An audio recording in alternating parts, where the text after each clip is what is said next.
Oi, gente, sejam bem-vindos a mais um vídeo aqui no canal. Eu sou a Tuane e hoje teremos uma coletânea de relatos que aconteceram em fazendas. Os mistérios ali do sobrenatural que ocorreu em fazendas. Mas, antes de começar os relatos, se você caiu de paraquedas por aqui, gente, aproveita e já se inscreve no canal se você ainda não é inscrito. Já curte o vídeo agora no comecinho do vídeo. E compartilha com seus amigos e deixa nos comentários o que vocês gostariam de ver por aqui. Gente, eu começar a gravar, cachorro começa a latir, menino começa a bater porta da geladeira. É a terceira vez que eu começo esse relato.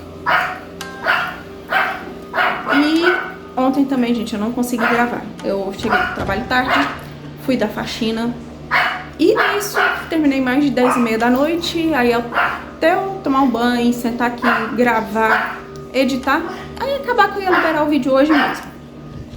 Mas sem muitas enrolações, vamos para o primeiro relato da noite. Ele se chama O Vaqueiro que Nunca Descansou. Olá, Tuane, eu sou José Mauro. Eu moro em Unai, interior de Minas Gerais. Eu trabalho como vaqueiro desde os meus 15 anos e já vi muita coisa neste lugar. Mas o que aconteceu numa madrugada de julho, há uns 7 anos atrás, até hoje não sai da minha cabeça. Eu trabalhava em uma fazenda chamada Santa Lúcia, dessas antigas, com casa de taipa, paiol de madeira e o curral cercado de pedra. Eu tinha saído sozinho para procurar uma vaca prenha que tinha se desgarrado. A lua cheia iluminava o pasto e o vento frio cortava o rosto. O silêncio era tão grande que eu ouvia o som do cavalo respirando. De repente, o tropel de outro cavalo soou atrás de mim, firme, ritmado. Até achei que fosse o Tião, o meu parceiro ali da lida. E olhei para trás e vi um homem alto, com um gibão de couro, largo e um lenço vermelho no pescoço. Ele montava um cavalo preto e vinha devagar, com a cabeça baixa. Cumprimentei, mas ele não respondeu, só continuou cavalgando, me acompanhando lado a lado, em silêncio. Quando chegamos perto da cerca velha, o terreno começou a descer. Ouvi um relincho forte e o som sumindo de repente. Olhei para trás e o homem e o cavalo tinham desaparecido. Eu fiquei paralisado e o cavalo que eu montava empinou, relinchando com medo. Eu voltei para a sede e contei ao meu patrão. Ele empalideceu e disse que ali, exatamente onde eu vi o cavaleiro, um antigo vaqueiro chamado Augusto tinha morrido pisoteado pelo gado numa cheia, há mais de 50 anos. Desde então, diz o povo que ele aparece para proteger quem trabalha direito, mas para assustar quem maltrata os animais. Até hoje, quando o vento sopra ali do lado sul e o gado fica inquieto, a gente sabe que o vaqueiro está passando de novo pela estrada. Obrigado, Tuane, por contar essa história no seu canal. É uma forma de lembrar que no campo o tempo pode passar, mas as almas continuam guardando a terra. Obrigada, beijos, José Mauro. Então, a minha avó sempre falava que o cavalo era muito sensível ao mundo espiritual, como os outros animais, mas o cavalo sentia muito. Eu lembro dela me falar que ela sempre carregava uma faca para colocar mais ou menos assim no cavalo, quando tinha alguma coisa errada, para ajudar o cavalo a passar. Eu acredito que era isso mesmo. Mas vamos para o próximo relato. Esse se chama A Fazenda Andrade. Oi, gente! Eu me chamo Renata e moro em Goiás. E quero te contar o que aconteceu na fazenda dos meus avós. A propriedade se chamava Boa Esperança, mas, ironicamente, Esperança era o que menos se sentia naquele lugar. Era uma fazenda enorme, com um casarão colonial, alpendre de madeira e um poço antigo no quintal. Desde criança, eu sentia uma presença ali. Quando eu tinha 13 anos, fui passar as férias e fiquei ali no quarto dos fundos. De madrugada, eu acordei com o som de botas batendo no assoalho e um ranger da porta do corredor. Levantei e, ao olhar, vi um homem alto, magro, usando terno preto e chapéu. Ele caminhava como se não pisasse no chão. O mais estranho era que ele segurava um molho de chaves na mão. Voltei para o quarto assustada. No outro dia, contei para minha avó e ela ficou muito nervosa. Disse que o antigo dono da fazenda, o senhor Arnaldo Andrade, se matou depois de perder tudo no jogo. Dizem que ele enterrou um cofre cheio de ouro e nunca revelou onde. Desde então, o seu espírito vaga pelos corredores com as chaves, tentando abrir portas que já não levam a lugar nenhum. Anos depois, quando demoliram parte do casarão, encontraram debaixo do assoalho uma caixa enferrujada com moedas antigas e cartas queimadas. Desde então, ninguém mais viu o homem de chapéu, mas ainda dá para ouvir as chaves batendo quando o vento passa. Obrigado por contar essa história, ela pertence à minha família e, de certa forma, me conforta saber que a voz do Sr. Arnaldo foi lembrada depois de tanto tempo. Beijos, obrigada pelo seu relato, linda. Eu acredito nisso também. E o estado de Goiás tem bastante história. Próximo relato. A Noite das Luzes. Oi, Tuane, você pode me chamar de Rafael. Eu moro em Barreiras, na Bahia, e trabalho numa fazenda de soja há mais de 10 anos. Em setembro de 2021, a gente estava colhendo à noite, quando vimos uma coisa que ninguém consegue explicar. Era umas 10h30, o céu estava limpo e do nada surge uma luz branca enorme que desceu do céu e ficou parada uns 20 metros acima do solo. Era uma claridade viva, que pulsava como se respirasse. Não fazia som. O ar ficou parado e os bois começaram a mugir desesperados. Eu e meus colegas ficamos imóveis, tentando entender. E a luz começou a girar lentamente, e o chão abaixo dela ficou incandescente. Depois subiu em linha reta e desapareceu sem deixar rastros. Na manhã seguinte, a grama daquele ponto estava queimada, em forma de círculo perfeito, e nada mais cresceu lá. Chamaram um engenheiro agrônomo e ele disse que era uma anomalia genética. Mas até hoje, todo aparelho eletrônico dá pane quando a gente se aproxima daquele lugar. Eu mesmo, Tuane, vi com os meus olhos uma noite em que a luz voltou, pequena, tremendo no ar, como se observasse a gente. Até hoje não conseguimos definir exatamente o que vimos naquele dia. Obrigado, Tuane, por contar essa história. Talvez alguém que veja o vídeo saiba o que realmente desceu naquela fazenda. Beijos, obrigada. Então, eu já ouvi sim relatos de que essa luz causa essas anomalias no solo. Dizem que não é nada demais, mas na minha concepção são OVNIs. Na minha. Eu acredito sim que possa ser OVNIs. Mas só que muita gente não acredita, né? Que seja isso. Mas deixa aqui nos comentários se vocês sabem o que foi que aconteceu na fazenda do nosso amigo, para deixá-lo mais tranquilo sobre essas aparições. Vamos ao próximo relato. O choro no curral. Oi, Aqui é a Sandra. Eu moro em Itapetininga, São Paulo. Eu e meu marido herdamos uma fazenda antiga dos pais dele. E desde o primeiro mês, eu comecei a perceber algo muito estranho naquele lugar.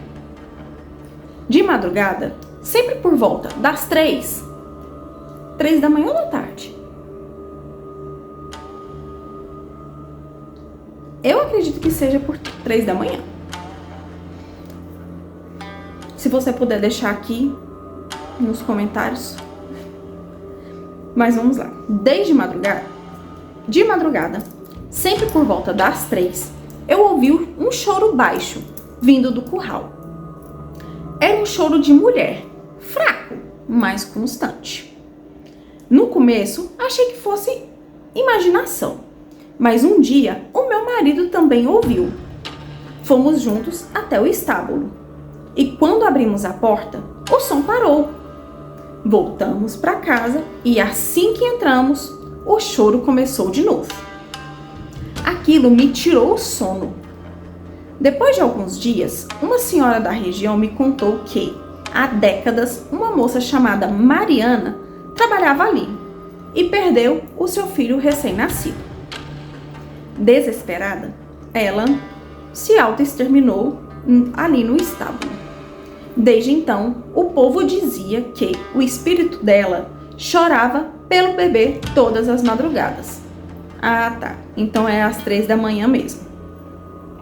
Certa noite, eu resolvi rezar um terço ali perto do curral. Durante a prece, o vento soprou forte e uma voz feminina sussurrou: "Obrigado. Obrigada." Desde então, nunca mais ouvimos o choro. Obrigado por contar essa história. Acho que, de algum modo, ela finalmente encontrou a paz através da nossa oração. Beijos, obrigada.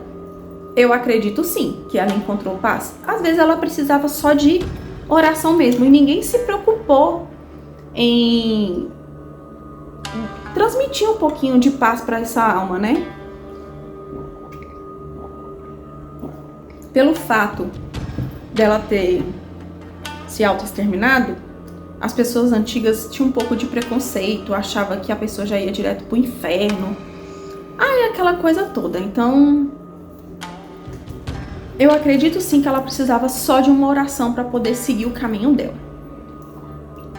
Mas vamos para o próximo relato.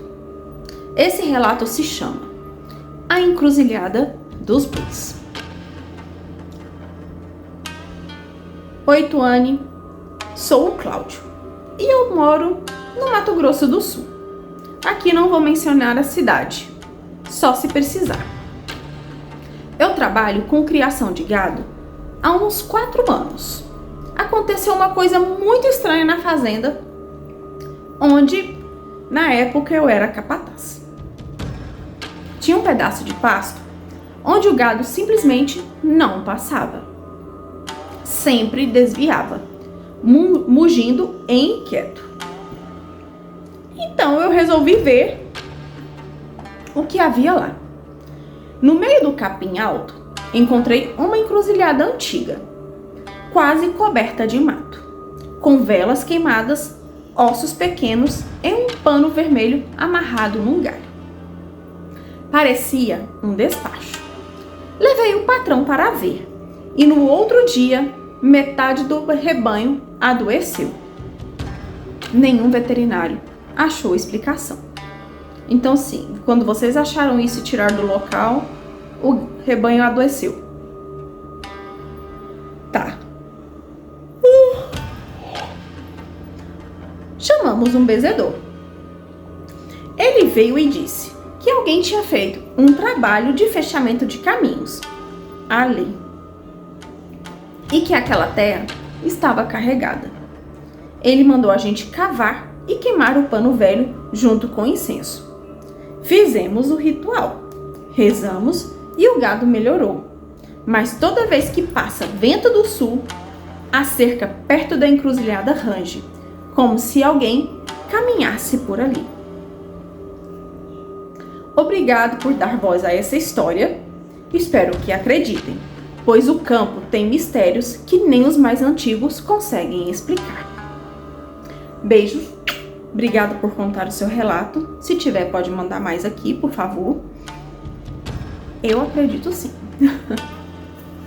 E é uma atmosfera, o campo em si, que transmite uma paz. Ela tem uma capacidade de alinhar as nossas energias, assim como a praia também tem. Eu amo praia, mas eu tenho uma paixão pelo campo. Gosto de pegar e olhar para aquela imensidão de mato, sabe? Aquele mundaréu. Gosto de ver o gado ali. Adoro aquele barulho das galinhas, do galo acordando, a vaca, o gado mugindo. Aquilo me traz paz. Aquilo alinha a minha energia. Gosto muito de praia, mas o ambiente da fazenda, para mim, é revigorante. Mesmo tendo coisas sobrenaturais, mesmo tendo tudo isso, mesmo tendo alguns bichos que muitas mulheres têm medo, eu não tenho. Eu realmente gosto. Eu gosto de acordar, tomar aquele cafezinho, aquele pãozinho de queijo feito no fogão a lenha, no forno a lenha. Nossa, já tenho até saudade. Tia, eu quero ir pra fazenda. Mas vamos pro próximo relato. Esse se chama O Homem Sem Rosto. Mas tá aí uma boa ideia. Quando eu for pra fazenda, eu podia gravar um ao vivo pra vocês lá. Vai que um dia dá certo. Mas pra isso acontecer, vocês precisam me mandar mais relatos. Que a fazenda pra ir eu tenho. Mas eu queria bastante conteúdo porque quando eu vou pra lá, eu não fico só um dia, 2 não. Eu fico ali uns 5 dias, 4 a 5 dias, porque é bem longe. Jussara é longe daqui de Brasília. Mas vamos lá. O Homem Sem Rosto. Não se assuste, gente. Eu achei que era meu marido descendo a escada. Eu me chamo Marcos. E eu moro no norte do Paraná. Durante alguns anos, eu fui caseiro de uma fazenda de café chamada Santa. Tá. É porque ele pediu para não falar um negócio aqui. Era uma propriedade grande, com pés de café, até onde a vista alcançava, e uma casa antiga, daquelas com tijolos aparentes e janelas de madeira. Eu morava sozinho lá, cuidando da plantação. Você cuidava de tudo sozinho?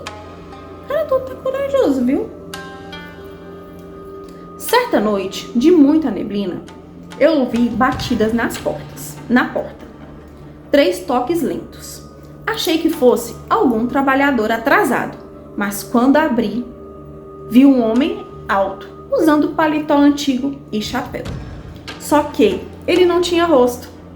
Era como se a pele fosse lisa, sem olhos, sem boca, nada. Eu congelei. O homem levou a mão devagar e apontou para o terreiro dos fundos. Eu tentei falar, mas minha voz não saía. E num piscar de olhos, ele simplesmente desapareceu. Aquela noite eu passei acordado. No dia seguinte, fui até o local que ele havia apontado. O chão estava afundado. Cavamos ali e encontramos restos de ossos e pedaços de roupa velha. Chamamos a polícia. Quando chegou, eles nos disse que provavelmente era um corpo enterrado ali há décadas. Depois disso, nunca mais esse homem apareceu. Como se ele tivesse me procurado para revelar onde ele estava e dar o seu sossego merecido. Obrigado, Tuane. Este é o meu relato. E acredito que aquele espírito só queria ser encontrado para, enfim, poder descansar. Beijos. Obrigado por contar essa história. Eu também acredito que seja isso sim. Ele precisava de paz. Às vezes até a própria família, que também muitas das vezes pode ter partido, precisava de paz, porque às vezes nem sabia o que tinha sido feito dele. Descobrindo o corpo, ele provavelmente teve a paz merecida. Seria interessante também rezar uma missa em nome, né, dele, mesmo sem saber o nome, intenção a ele, se a sua religião for católica, tá bom? Vamos pro próximo relato.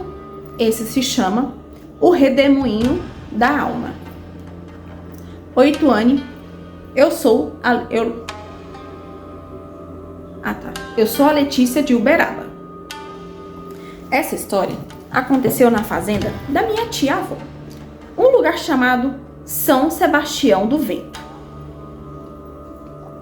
Lá existe uma lenda antiga sobre um redemoinho que aparece sempre no mesmo ponto do terreiro, às 3 da tarde, em dias secos. Dizem que é a alma de um homem que fez um pacto para enriquecer e foi levado pelo vento. Eu sempre achei que fosse conversa de gente do interior, até o dia em que vi com meus próprios olhos. Até o dia em que eu vi isso com os meus próprios olhos. Era agosto, o sol queimava e o vento começou a soprar forte. O redemoinho surgiu de repente, bem na frente da casa, levantando poeira e folhas secas. O ar ficou pesado e o vento começou a girar em volta de mim. Eu juro, Tuane, ouvi uma voz sussurrando meu nome dentro do vento. A minha tia correu para me puxar e começou a rezar. Quando ela terminou a oração, o redemoinho desapareceu, como se nunca tivesse existido. O chão ficou marcado em círculo e até hoje nada cresce ali. O que será que aquele redemoinho queria? Me levar? Obrigado, Tuane, por dar espaço a essa história. Até hoje, quando o vento sopra daquele lado da fazenda, eu sinto como se alguém estivesse me observando. Beijos, obrigada. Quantos anos você tinha quando isso aconteceu com você? Porque se você era criança, pode ser sim que a pessoa queria... o vento queria te levar. E a sua tia te salvou. Pode ser. Vamos para o próximo. O Cavalo Branco da Noite. Oi, Tuane. Eu sou o Edson. E eu moro em uma cidade do Mato Grosso, chamado Cáceres. Eu trabalhei durante 3 anos em uma fazenda chamada Estrela do Sul, cuidando dos cavalos. Lembrando que este nome é fictício. Era um trabalho tranquilo, até começarem a acontecer coisas que ninguém conseguia explicar. Toda noite, por volta das 2 da manhã, os cavalos ficavam agitados, relinchando e tentando pular as cercas. Colocamos câmeras para entender o que era. Quando vimos as gravações, nosso sangue gelou. Um cavalo branco, grande, surgia caminhando pelo meio do curral, mas nós não tínhamos nenhum cavalo branco na fazenda. Mostramos o vídeo ao antigo dono, já idoso, e ali ele começou a chorar. Disse que quando jovem, teve um cavalo branco chamado Estrela, que morreu tentando salvá-lo de um incêndio no celeiro. Desde então, ele dizia que aquele cavalo o protegia. Naquela mesma semana, uma tempestade com raios caiu sobre a fazenda. Um raio acabou atingindo o celeiro, exatamente o lugar por onde o cavalo aparecia no vídeo. O fogo destruiu tudo, mas, graças a Deus, ninguém se feriu. E essa é a minha história. Acredito que o cavalo voltou para salvar a gente mais uma vez. Pode ser. Pode ser. Ou era só uma... Como é que eu vou falar? Não é força do pensamento. Uma impressão de que tinha um cavalo lá? Não tô duvidando não, mas a gente às vezes também questiona algumas coisas que podem realmente acontecer nesses casos. Vamos para o próximo. A Fazenda dos Pereira. Oi, Tuane. Eu me chamo Heloísa e sou de uma cidade aqui perto de Alagoas. Em 2019, eu e alguns amigos decidimos acampar numa fazenda abandonada, conhecida como Fazenda dos Pereira. Gente, olha a ideia da criança. Acampar em fazenda abandonada.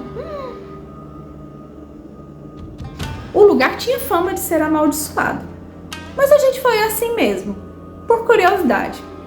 Sabe como somos corajosos quando ficamos em turma perto dos amigos? Eu tô vendo, mas vamos lá. Corajosa você. Chegamos à tarde. O casarão era enorme, com paredes rachadas e janelas pendendo das dobradiças. À noite acendemos uma fogueira no terreiro e começamos a ouvir passos dentro da casa. No começo, achamos que era um vento. Para quem não sabe, em ambiente rural, venta muito. Mas então, vimos luzes acesas no andar de cima. Só que lá não tinha energia elétrica. Entramos com lanternas e o ar estava pesado, com cheiro de fumaça queimada. No corredor, ouvimos correntes arrastando e uma porta bater com força. Quando subimos as escadas, todas as luzes se apagaram de uma vez. Ficamos no escuro, ouvindo um gemido grave que ecoava pelas paredes. Quem disse que lembrávamos de acender as lanternas? Só corremos para fora e de longe vimos o casarão brilhar por dentro como se ele pegasse fogo.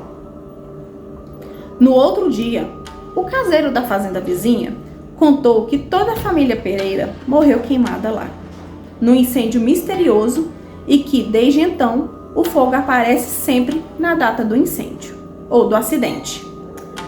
Obrigada por poder compartilhar esse relato com vocês.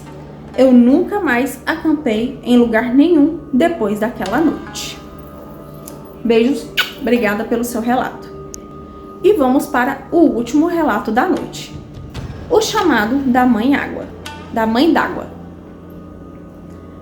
Olá, Tuane, você pode me chamar de Vinícius.